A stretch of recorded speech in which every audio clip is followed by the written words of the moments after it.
korang, hari ni aku nak buat something special untuk diri aku.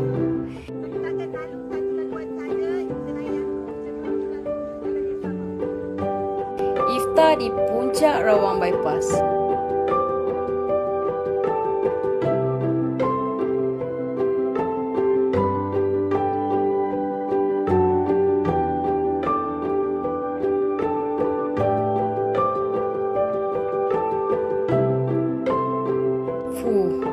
Laluan ni agak cerun sikit, tapi Alhamdulillah still boleh tahan walaupun perut kosong sebab aku terlepas sahur pagi ni. Memang mencabarlah, tapi tak apa, sikit je lagi. Faham kan?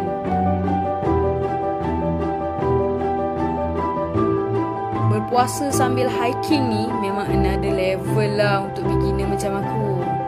Rehat tu tak boleh nak cakap lah. Setiap kali berhenti, tiap kali tu juga rasa nak berbuka kat situ aja. Sempat lagi. Sikit je lagi, dah dekat ni.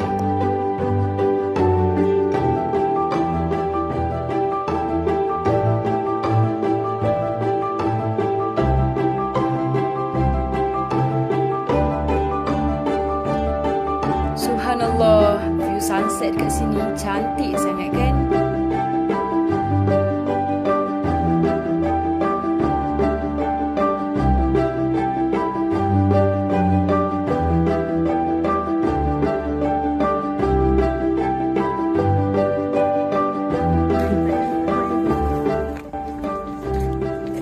Ya dulu. Kamu rekod muka saya kan bubuk.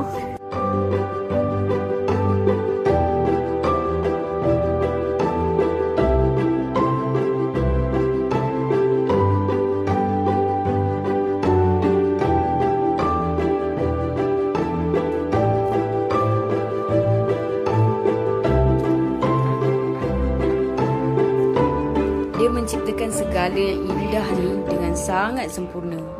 Terkadang kita lupa bahawa betapa banyak nikmat yang diberi.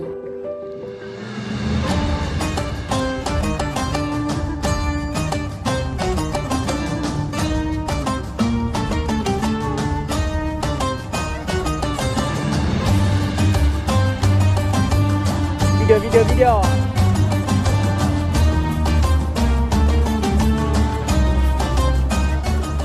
Udah.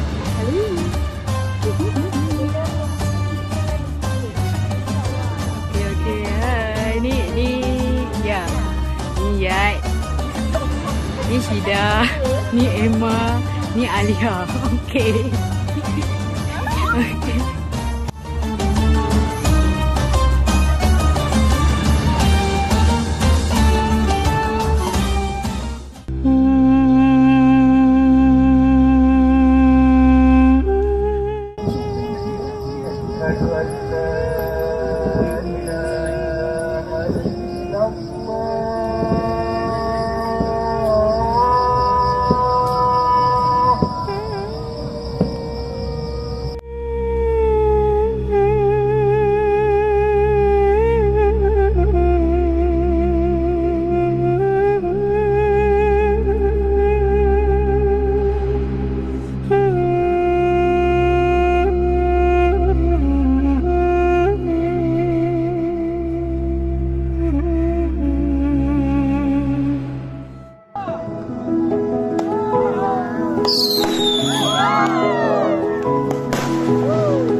Turun bukit waktu malam ni memang lain sikit feel dia. Ni kali pertama aku turun bukit di kala bumi ditemani bulan. Gelap, tapi dalam kegelapan ada keindahannya tersendiri. Macam tu juga fasa-fasa gelap dalam hidup kita. Setiapnya ada keindahan yang kita miliki. Setiap langkah memang rasa lebih berat lah, tapi menenangkan. Kadang-kadang malam dan kegelapan ni buat kita lebih menghargai perjalanan yang kita dah lalui. Setiap perjalanan, tak kira panjang atau pendek, penuh dengan pelajaran.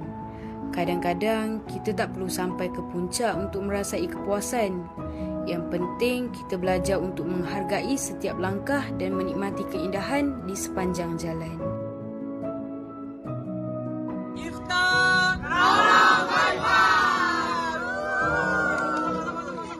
Thank you guys. Kita jumpa untuk next escape.